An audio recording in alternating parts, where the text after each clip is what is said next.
नमस्कार, मी सौ अनघा परागखेडकर. मी आज आपल्याशी साड्यांच्या राणीविषयी गप्पा मारायला तसेच तिची महती सांगायला आले आहे. तर मैत्रिणींनो, ओळखा पाहू साड्यांची राणी कोण. आपण सर्वांनी ओळखलंच असेल, ही तर आपली सर्वांची आवडती पैठणी.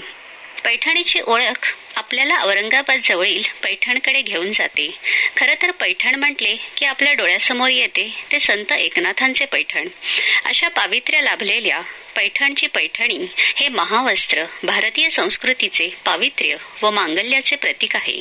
फार पूर्वीपासूनच महिलांच्या फॅशन दुनियेमध्ये रोजच नवनवीन पोशाख वस्त्रे भर घालत असतात. या फॅशनेबल पोशाखांची जर यादी बनवायची झाली तर खरं तर ती संपणारच नाही.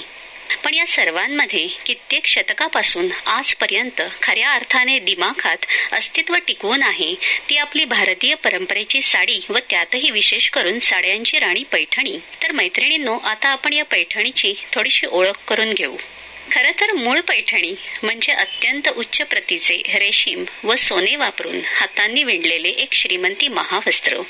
असे म्हणतात की फार पूर्वी पैठणहून उच्च प्रतीचे रेशीम निर्यात होत असे व त्याबदली सोने, हिरे, माणके यांची आयात होत असे.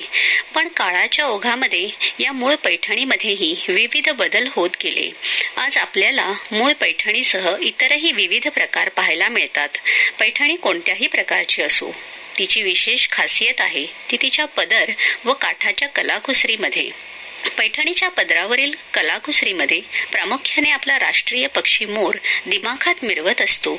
मोराबरोबरच इतरही पक्षी, विशेष करून हिरवे राघू, राघुमैना जोडी, राजहंस, कबूतर आणि त्यांच्या खास छब्या पदराला आकर्षकपणा आणतात. पक्ष्यांप्रमाणेच विविध प्रकारची पाने, फुले, विशेष करून कमळ, फुलापानांचे गुलदस्ते, फळे, खास करून आंबा यांचे अप्रतिम नक्षीकाम पदराला भव्यता आणतात.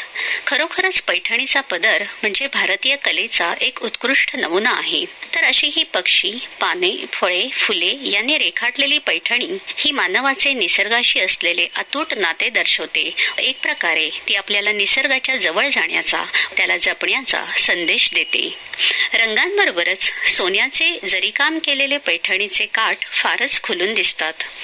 तर बरं का मैत्रिणींनो, अशी ही पैठणी बनवायला खूप कुशलता, वेळ आणि मेहनत यांची सांगड घालावी लागते. पण आपल्या महाराष्ट्रामध्ये अतिशय कुशल कारागीर आहेत. ते पैठणीमध्ये आपले कला कौशल्य भरभरून ओततात. काळानुसार सर्वसामान्यांना परवडण्याच्या दृष्टीने या पैठणीमध्ये अनेक बदल करून ती सर्वसामान्यांच्याही आवाक्यात आणली आहे. कुशल हातांनी विणलेल्या व रेशीम, सोने यांची कलाकुसर असलेल्या आणि महाराष्ट्राची विशेष ओळख करून देणाऱ्या पैठणीची कशाशीच तुलना करता येत नाही. म्हणूनच असे वाटते की प्रत्येक सखीजवळ कमीत कमी एकतरी पैठणी असायलाच हवी. अगदी मनापासून भावणारी पैठणी घ्यायची असेल तर सख्यांनो, नाशिकमधील सोनी पैठणीच्या दालनाला आपण आवर्जून भेट द्या.